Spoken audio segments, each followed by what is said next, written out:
Okay, folks, I got like 2 minutes. Heading to town, just dropped off some trim out at one of the basins I'm finishing. Just about to wrap up a job today, and I was gonna go over how I price projects. That always seems to be a popular thing that people do. Everybody wants to know where the money is. And my model is very simple. It's very simple. I do, and maybe this should be like one of those whiteboard videos, and never done one of those, probably not going to. I do this. My plan is to continue doing this in my truck. It'll be completely unedited, and I can basically record it and upload it right away. So how I price jobs when I'm going and writing a bid, and I do everything bid. I don't do any time and material stuff. I think that it pits the customer against the contractor, and I want everybody's interests to be aligned. Everybody to be wanting the same thing. I want everybody to be wanting a high quality project done on schedule, with minimal hiccups for the promised price. I don't want situations where I'm working time and material and I run into a problem and it's a mistake that I made and I feel guilty not wanting to charge for it, and then I go unpaid essentially. And it's hard to charge enough for your time and material because people don't tend to understand what your time's worth, and what it costs to be in business. So what I do when I'm going into a job, and it's simple as anything, I figure how much time I think it's going to take me. I multiply it by my hourly rate.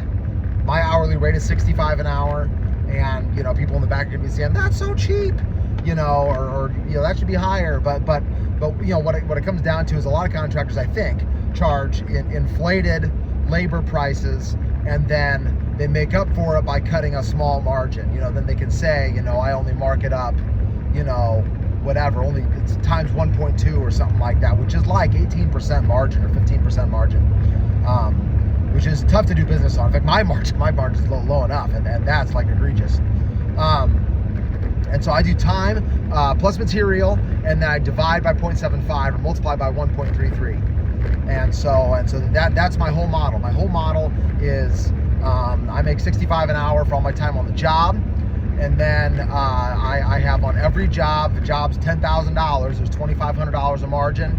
10% of that goes to run the business, and 15% goes in my pocket, or at least that's a projection. I mean, the business expenses end up being what they are, but my target is to keep expenses at 10%. And so we're going to see how that goes. That's what I got out of a book I use, Markup and Profit, A Contractor's Guide by Michael Stone is the book that I used to write all this. And he says, that my margin should be higher than that, but man, it just seems like it just gets to be so much a part of the job. He says for residential remodeling, a general contractor's margin should be like 45% or something like that. And maybe, I don't know, maybe that's competitive. I don't really have a good idea of what other guys charge, but that's wild. I mean, that's like time and material times 2. And I'm not trying to get rich on every job. I'm trying to build honest work and, get rich if I do enough of it, and if I help enough people, maybe get rich someday. But, I'm trying to make a good living here and help people out. So anyway, that's the model. That's your whatever video for today. I think it's been a week or two since I posted anything. Maybe a week or two before I post again. But that's the deal. You guys have a good one. Bye.